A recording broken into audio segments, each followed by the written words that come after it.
20절 말씀, 열왕기하 16장 1절로 20절 말씀을 한 절씩 교독으로 공독하겠습니다. 이제 하나님의 음성을 듣도록 하겠습니다.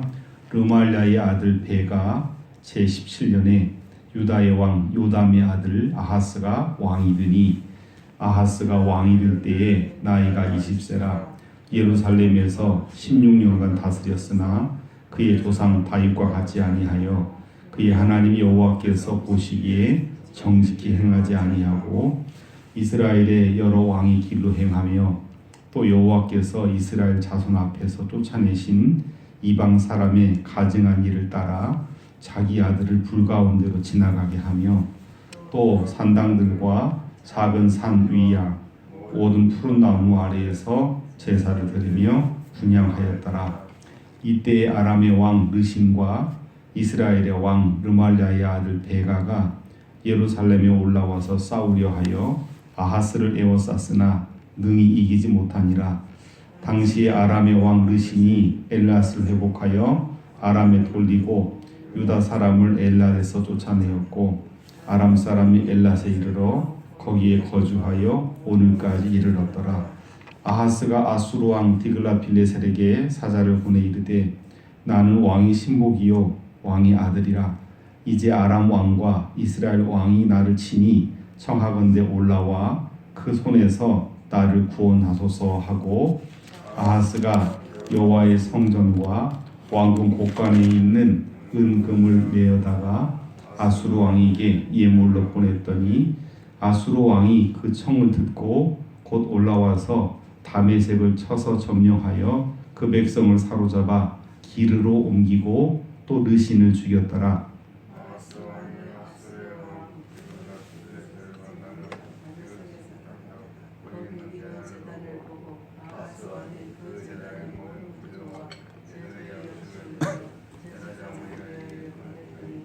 아하스 왕이 다메섹에서 돌아오기 전에 제사장 우리야가 아하스 왕이 다메섹에서 보낸 대로 모두 행하여 제사장 우리야가 제단을 만든지라.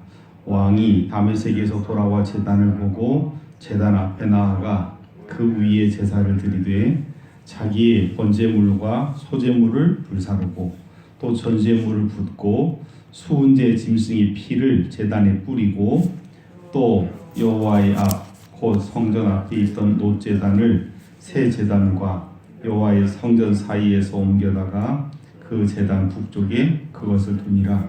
아하스 왕이 제사장 우리야에게 명령하여 이르되 아침 번제물과 저녁 소제물과 왕의 번제물과 그 소제물과 모든 국민의 번제물과 그 소제물과 전제물을 다 이 큰 제단 위에 불사르고 또 번제물의 피와 다른 번제물의 피를 다 그 위에 뿌리라.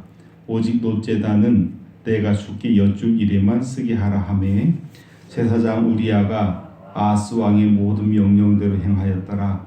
아하스 왕이 물두멍 받침의 옆판을 떼내고 물두멍을 그 자리에서 옮기고 또 바다를 놋속 위에서 내려다가 돌판 위에 그것을 두며 또 안식일에 쓰기 위하여 성전에 건축한 낭실과 바퀴 들어가는 낭실을 아수르 왕을 두려워하여 여호와의 성전에 옮겨 세웠더라.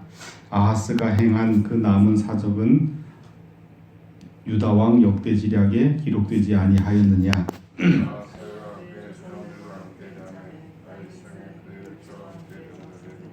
그의 아들 히스기야가 대신하여 왕이 되니라. 아멘. 하나님께서 우리에게 또 새로운 시간을 선물로 주셨습니다. 이 하루도 하나님 말씀 의지하고 하나님 말씀 붙들고 승리하는 그런 복된 하루가 되시기를 주님의 이름으로 축복합니다. 오늘 우리에게 주신 하나님 말씀은 참으로 말씀 전체 분위기로 보면 암담한 그런 내용을 담고 있습니다. 유다의 왕 요담의 뒤를 이어서 유다를 통치했던 아하스에 관한 내용을 하나님께서 우리에게 주셨습니다.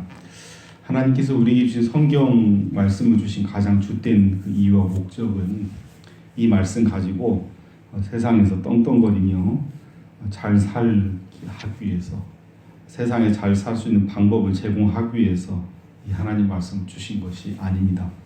하나님께서 이 말씀을 주신 단 하나의 이유가 있다고 한다면, 이 세상에서 하나님의 자녀로, 하나님의 영광을 드러내는 하나님의 자녀로 온전하게 바르게 살아가기 위함이라고 하는 사실을 오늘 기억하시고, 혼돈스러운 아하스 왕의 이 삶, 인생, 왕노릇하는 과정 속에서 하나님의 음성을 듣는 그런 귀한 시간 되시기를 주님의 이름으로 부탁드립니다. 1절로 4절에서는 아하스가 등장하는 모습, 가장 기본적으로 아하스에 관한 묘사가 기록되어 있고요. 5절부터 9절까지는 아람과의 전쟁에서 아수르의 도움을 청하는 아하스의 모습, 아람과 북왕국 이스라엘이 연합해서 쳐들어오니까 대국이라고 여겨졌던 아수르에게 도움을 청하는 모습이 기록되어 있고요. 10절부터 16절까지는 예루살렘 성전에 새로운 제단을 만드는 아하스의 모습, 17절로 20절에서는 아하스가 예루살렘의 구조를 옮겨놓는 그런 모습, 남왕국 유다의 왕이었지만 최악의 왕, 가장 영적으로 타락했던 왕 아하스에 관한 내용을 오늘 본문 말씀을 담고 있습니다. 16장 1절 말씀 보시면 당시의 북왕국 왕은 베가였다. 르말리아의 아들 베가 17년이었고 아하스가 왕이 됐다. 그는 20살의 왕 위에 올라서 16년간을 통치했다라고 말씀하고 있고, 그 16년간의 왕 노릇에 대한 그의 평가는 뭐라고 말씀하냐면 그의 조상 다윗과 같지 아니했다. 특별히 남왕국 유다의 왕이라고 한다면 다윗의 길을 쫓아 행하는 것이 마땅한 도리이나 다윗과 같지 아니했다고 말씀하고 있고, 대신 그는 그의 하나님 여호와께서 보시기에 정직히 행하지 아니했다라고 말씀합니다. 패망의 길인 것이죠. 다윗의 길을 따라가지 아니하는 것은 곧 구체적으로 하나님 버린 길이다. 하나님 여호와 보시기에 정직히 행하지 아니한 길이다라고 말씀하고 있고, 다윗의 길을 가지 않고 하나님 보시기에 정직히 행하지 아니하면 여러분 남는 길이 뭡니까? 어떤 길을 가겠습니까? 3절 말씀, 4절 말씀 같이 보십시다. 시작. 이스라엘의 여러 왕의 길로 행하며 또 여호와께서 이스라엘 자손 앞에서 쫓아내신 이방 사람의 가증한 일을 따라 자기 아들을 불 가운데로 지나가게 하며 또 산당들과 작은 산 위와 모든 푸른 나무 아래에서 제사를 드리며 분향하였더라. 악한 인생, 하나님 보시기에 저주받을 인생의 특징을 3절 4절에서 적시해 놓고 있습니다. 오늘 본문에 등장하는 아하스라고 하는 유다의 왕은 유다의 왕이었지만 이스라엘의 여러 왕의 길로 따라갔다라고 말씀하고 있습니다. 유다의 왕이 북왕국 이스라엘의 타락한 길, 영적으로 타락한 길을 따라갔다. 여러 왕의 길을 행했다라고 말씀합니다. 여러 왕의 길은, 이스라엘의 여러 왕의 길은 크게 두 가지라고 볼 수 있는데, 하나는 지금까지 말씀 통해서 확인했던 것처럼 하나는 여로보암의 길, 그렇죠? 여로보암이 여러분 결정적으로 하나님을 버리게 된 가장 큰 이유가 뭡니까? 하나님 사랑하겠다라고 하는 거였죠. 남왕국 유다의 예루살렘 성전이 있는데 북왕국에 성전이 없으니까 단과 베델에 예루살렘 성전 비슷한 걸 만들어 놓고 산당을 만들어 놓고 거기다 자기가 시간 정해 놓고 자기가 제사장 임의로 세워 놓고 이렇게 했던 게 이제 여로보암의 길의 시작 아닙니까? 바로 그 길, 여로보암의 길, 하나님과 이방 제사의 그 양다리 거친 그런 신앙 형태가 첫째 여로보암의 길이고, 두 번째는 아합의 길, 여호와를 버리고 이방 신을 바알과 아세라를 섬기는 이제 그런 행태. 이 아하스는 두 가지 길을 다 따라간 것으로 보여집니다. 이스라엘의 여러 왕의 길로 행했다라고 말씀하고 있죠. 뿐만 아니라 3절 말씀 보시면 이방 신들을 따라 행하는데 그 구체적인 내용이 이방 사람의 가증한 일을 따라서 자기 아들을 불 가운데로 지나가게 했다. 몰록이라고 하는 그 제사 신 섬기는 이제 방식 가운데 자신의 자녀를 아들을 딸들을 이제 제물로 불태워서 드리는 아주 그 고약한 가증한 길을 실제로 행했던 것으로 보여지고 4절 말씀 보시면 산당들 작은 산 위 모든 푸른 나무 아래에서 제사를 드리며 분향했다. 아주 극도로 영적으로 타락한 그런 모습을 보여주는 것이 유다의 왕 아하스의 모습이다라고 볼 수 있습니다. 그렇게 여러분 하나님으로부터 벗어난 인생, 벗어난 왕을 여러분 하나님께서 도와주시겠습니까? 절대로 도와주지 않죠. 그래서 5절부터 9절 말씀 보시면 문제가 닥쳤을 때 이 사람이 행한 그 행태는 철저히 불신의 길이었음을 알 수가 있습니다. 이 5절 말씀 아람의 왕 르신과 이스라엘 왕 베가 르신과 베가가 연합해서 남왕국 유다 예루살렘을 쳐들어왔던 것으로 보여집니다. 그러나 하나님께서 아마 은혜를 베풀어 주셔서 예루살렘을 이기지는 못하게 했다는 거죠. 그 5절 하반절에 보시면 당시 아람의 왕 르신이 대신 엘라 땅을 회복시키고 아람으로 이제 그 땅을 복속을 시킨 다음에 그곳에 살고 있던 엘랏이라고 하는 곳에 살고 있었던 유다 사람들을 쫓아내고 아람 사람은 대신 엘랏에 갖다 심어 놓았다. 그것이 오늘까지였다라고 말씀을 합니다. 이런 그 모습을 보고 예루살렘은 함락은 되지 않았지만 엘랏이라고 하는 땅을 뺏기고 거기 살던 그 주민 데려가고 거기 그 자리에다가 아람 사람 심어놓는 이제 이런 모습을 보고 아하스가 취한 방법은 성전으로 가서 하나님 앞에 무릎을 꿇고 하나님께 도움을 구한 것이 아니라 이제 아수르라고 하는 아람보다 더 강한 나라라고 얘기했던 아수르의 왕 디글랏 빌레셀에게로 찾아가서 뭐라고 얘기하냐면 아주 한심한 얘기를 하죠. 나는 왕의 신복이고 나는 왕의 아들이다. 여러분 어떻게 하나님 나라를 통치한다라고 하는 그 왕의 모습입니까? 왕의 신복이고 왕의 아들이다. 나를 도와달라. 아람 왕과 이스라엘 왕이 나를 치니 올라와서 나를 도와달라. 나를 구원해달라라고 얘기를 하고 여러분 절대로 그냥 빈말로 빈손으로 안 되죠. 그래서 유다 왕 예루살렘 성전에 있던 또 왕궁 곳간에 있던 물질을 이제 드리는 것이죠. 8절 말씀 보시면 은금을 내어다가 성전 곳간과 왕궁 곳간에 있던 은금을 내어다가 아수르 왕에게 예물로 이제 보냈다. 뇌물로 이제 보낸 거죠. 우리말에 고양이 피에다가 이제 호랑이 왔는다고 하는 것처럼 그렇게 해서 문제가 아람으로부터 깔끔하게 정리되느냐? 그게 아니죠.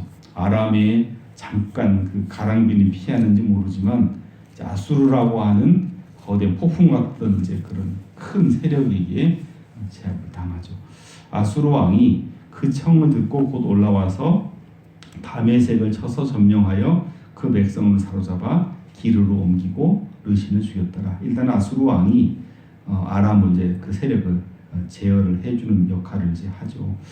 문제는 또 그 다음에 이제 발생하게 되는데 이 아하스 왕이 얼마나 정신없는 왕인지 10절 말씀 같이 보죠. 아하스 왕이 아수르의 왕 디글랏빌레셋을 만나러 다메섹에 갔다가 거기 있는 제단을 보고 아하스 왕이 그 제단의 모든 구조와 제도의 양식을 그려 제사장 우리야에게 보냈다.